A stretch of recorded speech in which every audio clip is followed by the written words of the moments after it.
So a common situation that a lot of people find themselves in is perhaps you own a home in your home state, or maybe you're still renting, but you want to buy a home that's out of state. So the question becomes, how do you buy a home in a different state, especially because it can be expensive to go visit that state? What are some of the additional things you have to think about in terms of working with a lender or working with a realtor?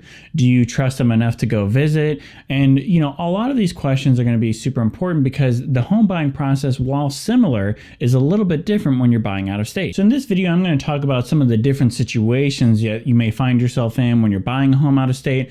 What are some of the things you can do to best position yourselves to buy a home out of state? And on top of that, what are some of the things you may not have even thought of, or some of the best advice and tips related to buying a house out of state? Now, I will preface by saying that obviously when it comes to the home buying process, everything is very situational. You could have a huge amount of savings and it makes it that much easier to buy a home out of state. Or perhaps you're moving to a job that it's a new company, a new industry that you've never worked in before. That's going to make it a lot more difficult. So there's obviously a lot of variables, and that's why I want to talk about a few specific cases that you may find yourself in when buying a home out of state. So the first situation you may find yourself in, which is actually kind of the best situation to be in, which is actually becoming a lot more common right now, which is that you work from home, and so you're able to basically pick up and move while still maintaining that career and that steady income. And that's going to look great to lenders. And obviously you're seeing that a lot more and more. Maybe you want to make a how I moved from California to Texas type video or something like that. But at the end of the day, that's the best situation you want to be in. From the lender's perspective, and even from your own personal perspective, that you like working at this company versus there's more inherent risk working for a brand new company because there's a chance you may not end up liking that job. So my first bit of advice would be, if you're going to move, 2 to 3 years down the road, and you find yourself, kind of interested in this work from home job, this remote job opportunity, then perhaps it's a good time to transition to that. So that way, by the time you go to move, not only do you're staying at the same company, but you've actually worked at this company for 2 to 3 years, which looks very good from the lender's perspective. Now, the second situation you may find yourself in, which is a little bit less ideal, but still very ideal, is that you're still working at the same company, but the job is relocating, or perhaps you're just transferring from one location to another, but it's still the same employer and still the same position. That would be pretty ideal because at the end of the day, you like that company and there's not really that much inherent risk except one special consideration. The one special consideration would be what other opportunities are at that new state you're moving to. So for example, let's say I work in Texas and I work at Target, just an example, and I'm interested in moving to Florida and I'm going to transfer to another Target branch in Florida. Sure, I have steady employment, I'm still working at the same company, but if I get tired of that job, or perhaps unfortunately I get laid off in Florida, then now I'm kind of stuck there. I've already bought a house in Florida, so I'm kind of committed there, but there aren't that many other job opportunities. So that's a financial position you don't want to find yourself in. So if you aren't too careful, you can find yourself feeling financially trapped, or even worse, starting to miss some of those mortgage payments. Now, probably the last type of situation, which is the least ideal situation in terms of buying a home out of state, in terms of your career, would be you're trying to transition to a new job, you've never worked at this company, or perhaps you don't even have a new job lined up, and you're just moving to this different state just because you're just wanting something different. So if you're moving to a different state and you don't have a job lined up, what if you end up unemployed for 6 months? So that's why from a lender's perspective, it's almost extremely unlikely that a lender would approve anything if you didn't have a job lined up. But even more so than that, if you did have a new job lined up, they're pretty much always going to want to know what that new starting date was, because there could be kind of this gap in between when you're planning on leaving your current job to this new job, and also when you're trying to sell your old home and buy a new home. So they don't want to have this gap of unemployment for 2 or 3 months. Now, it's not necessarily impossible to get a lender to approve a mortgage if you do have a gap in employment. If you're leaving your company now and your new job isn't starting for 2 months from now, the reality is you could kind of start to build a fund right now so that you can kind of carry yourself for 2 to 3 months, or however many months that employment gap is going to end up being. So that reserve and money has to be in addition to the down payment that you're going to put on your home, as well as your emergency fund. So you can't necessarily have, just an example that your down payment is going to be $20,000 and you're also using that money, or saying you're going to use that money for that gap in employment, because obviously you're going to have to tap into that $20,000, so that down payment isn't going to be there anymore. The other thing you can do to gain the most favorability from the lender's perspective, especially if you are having to change jobs in a different company and you're moving out of state, is to make sure that that new job is still within the same industry. So if you're an engineer right now and you're, moving to a different state and you want to be a music teacher, that's going to be a lot more risky from the lender's perspective versus if you were an engineer in one state and became a new engineer at a different company, but it's also in this new state. So one thing you could do to kind of navigate that situation, let's say I'm working in Texas and I'm working, in sales, and what I could find is a job that as an accountant still in Texas, but that has an office location in the state that I plan to move to. So let's say in this case, Florida, then I could apply for that position now, work there a few months, and then apply to transfer, assuming that that's going to work out with the company. From the lender's perspective, they're going to view that a little bit more favorable because you already work at that company, you've already worked there a few months, so that you like it, you're getting that steady income. Now, one other thing I do want to mention, just for people to be thinking about this, is if you're moving to a different state and still working at the same company, just be thinking about the different taxes that you may have to pay at a different state. Maybe you work in a state that doesn't necessarily have state income tax, but you're moving to a different state that does, and so even though your salary will be the same, because you're getting taxed more, then the amount that you may get approved for in terms of a home may not necessarily be the same. Now, moving on how to buy a home in a different state, especially if you already have a home currently, well, one of the things you're going to have to consider heavily is the timing of selling your old home and buying a new home.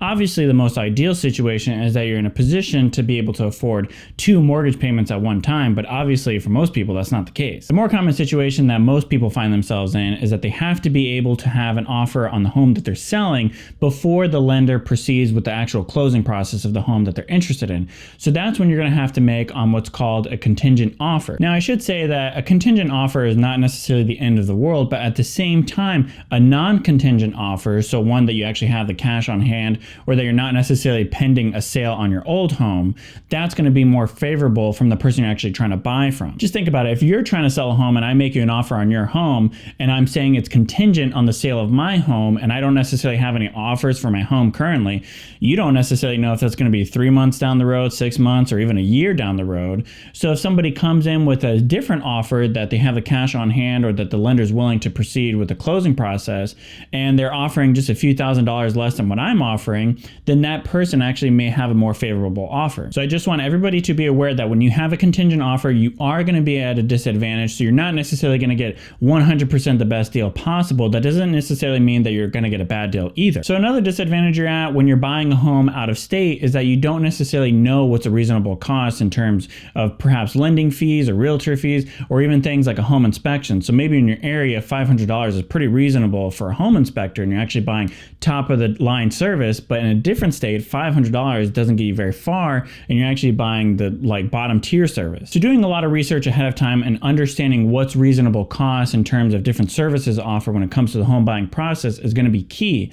On top of that, the other thing you're going to have to be aware of is if there's any type of different regulations or different home type considerations buying a home in this different state. For example, maybe you're moving to a state that they have basements and that's not really a thing in your current area. Or maybe you're moving to like a beach town and salt water is going to be more of a consideration on how that affects homes. Or, radon is kind of another different thing as well that's local in some areas and that you have to get radon tested in the basements and sometimes it's not really a thing. So these are different considerations that you want to do your research before and ahead of time so that way you know going into it what to expect. Which, going back to that home inspection point I was making about earlier, in this case, especially because you're buying out of state, you're not there to necessarily look at the home in detail multiple times. You're really going to want to make sure that you pay for a quality home inspector. And one of the things you can do to determine if you're hiring a quality home inspector or not is to ask for previous home inspection reports from that home inspector and see if they have a level of detail that's up to your standards or not. So one of the things you're going to want to do to kind of compensate for the fact that you're not necessarily able to visit the home multiple times, at least not necessarily easily,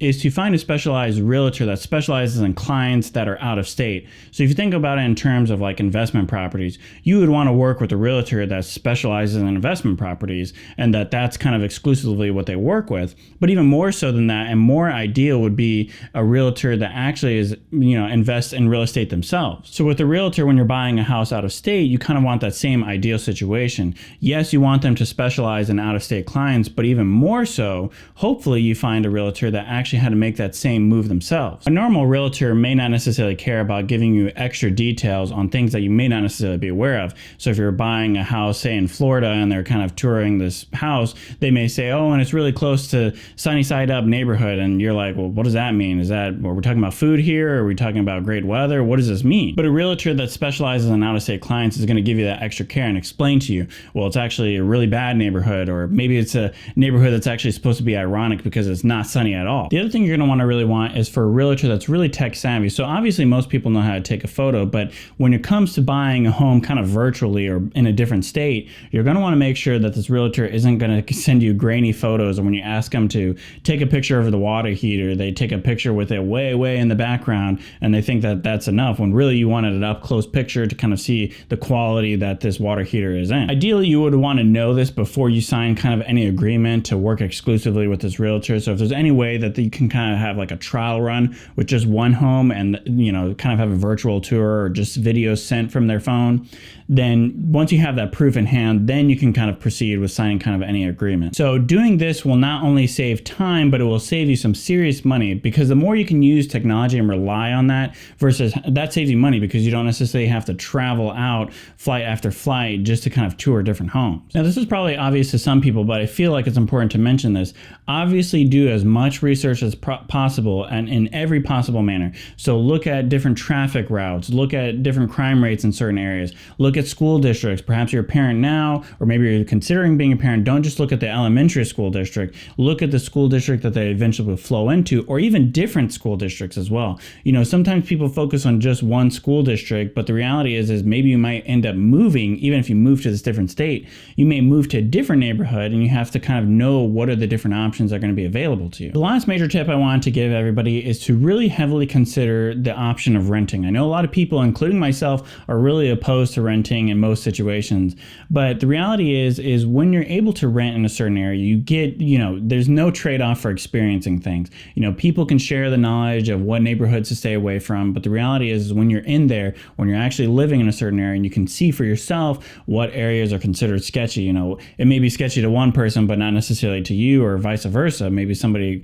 gives you the all clear in a certain neighborhood, and you move to this home just to find out that you know, it's not to your standards. The same is true, especially if you're moving to a different state because of a job. You don't necessarily know, even if it's at the same company you currently work for, you don't necessarily know if you're going to like working at this new state, and maybe perhaps the new boss you have is someone that you don't necessarily work well with, or maybe you end up getting laid off, maybe you end up transferring and you get laid off within a month. So, you know, you can really eliminate that risk by renting just even for a few months. Ideally, you could just rent for 6 months, and that gives you enough time to look for a home. Plus, here's the other thing too, is it actually kind of can save you money because you're not necessarily having to buy flights over and over. So you're actually renting. Yes, they may cost you a little bit in the short run, but you're saving because you're not necessarily flying back and forth. If you have your own experience as far as buying a home in a different state and things that you encountered yourself, please feel free to comment down below. Actually, I encourage people to comment down below because I'm curious myself. I would love to gain that insight on what that experience was like. And as always, if you like personal finance, business, or anything like that, or how to buy a home, I have plenty of videos on that. So check out a few of those playlists and videos. And as always, consider subscribing, and I hope to see you in the next one.